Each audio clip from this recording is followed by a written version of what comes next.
শুভ সকাল বন্ধুরা, চলে এলাম আজকে মঙ্গলবারে একটা নতুন ব্লগ নিয়ে। আশা করি আপনারা সকলে ভালো আছেন, সুস্থ আছেন। আপনাদের ভালোবাসা আশীর্বাদে আমিও ঠিকঠাক আছি। আজকে মঙ্গলবার, আমি শনিবারে বিবর্তনীটা করতে পারিনি, বিবর্তনী পুজোটা, কারণ প্রচুর পড়াশোনার চাপ ছিল, স্টুডেন্টদের পরীক্ষা ছিল সোমবার, তার জন্য করতে পারিনি। আজকে মঙ্গলবার, তাই বিবর্তনী সকালেই কি বলে পুজো দিয়ে এসে আজকে উপোসটা রেখে ফেলেছি। প্রত্যেকবারে না, এবারেও তার ব্যতিক্রম হয়নি। তবে হ্যাঁ, ছেলে সকালে বেরিয়ে গেছে, ওর বাবার জন্য টিফিন নিয়ে চলে গেছে, আর সকালে ভাত খেয়েও গেছে। যেটা হচ্ছে ওর বাবার জন্য রুটি আর আলুর তরকারি নেবে, তো চলুন টিফিনে দিয়ে দেবো। তারপরে দুপুরবেলা ওর মতন রান্না হবে। আজকে কিন্তু আমার এসব জিনিস খেলে চলবে না। তো চলুন, অনেক অনেক শুভেচ্ছা আর ভালোবাসা।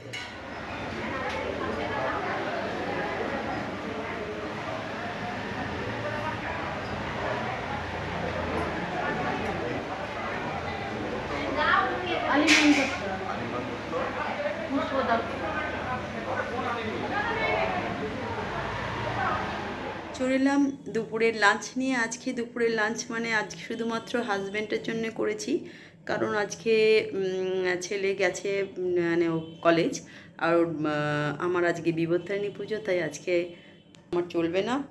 ভাত করেছি, এখানে বেগুন ভাজা, আলু ভাজা, আর একটা লেবু দিয়ে দিয়েছি, ডাল করেছি অল্প করে, এখানে একটা বেগুন দিয়ে তরকারি, এখানে একটু আলুর তরকারি আর চাটনি। এটাই হচ্ছে আজকে নিরামিষ রান্না, এটা দিয়ে দেবো। প্রত্যেকদিনই মাছ টাছ ডিম টিম করি, কিন্তু আজকে যেহেতু বিবর্তনী পুজো, আজকে বাড়িতে আর মাছের বেলা করিনি। তো চলুন, শুভ দুপুরে অনেক শুভেচ্ছা আর ভালোবাসা রইল আপনাদের। চলে এলাম বন্ধুরা, বিকেলবেলা গেছিলাম পড়াতে, পড়িয়ে এলাম। ছেলেও ফিরেছে এই মাত্র, তোর বাবাও ফিরেছে, সবাই চললো। তো চা নিয়ে চলে এসেছি, যেটা প্রতিদিন এই যে বাবা বসে পড়েছে চা খাচ্ছে, আর একজন তো সেও বসে পড়েছে চা নিয়ে, করা যাচ্ছে না। আজকে কি বলে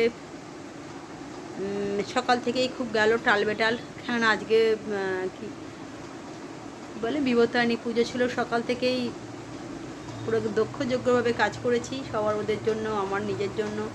তো চলুন, পড়ানোটা বদ দিয়ে দিই, পড়িয়ে এলাম, আবার এখনই পড়ানো আছে। ওদের চাটা করে দিলাম, ওরা চাটা খেয়ে নিই, তারপরে পরে আবার আসছি।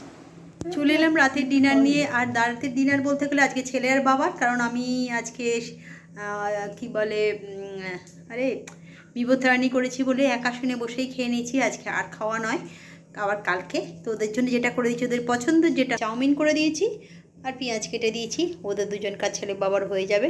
ব্লগটা আর বাড়াচ্ছি না। যদি ভালো লাগে লাইক কমেন্ট শেয়ার করবেন, আমার পাশে থাকবেন, আমার পরিবারের একজন হবেন। তো আজকের মধ্যে এটুকুনি, শুভরাত্রি।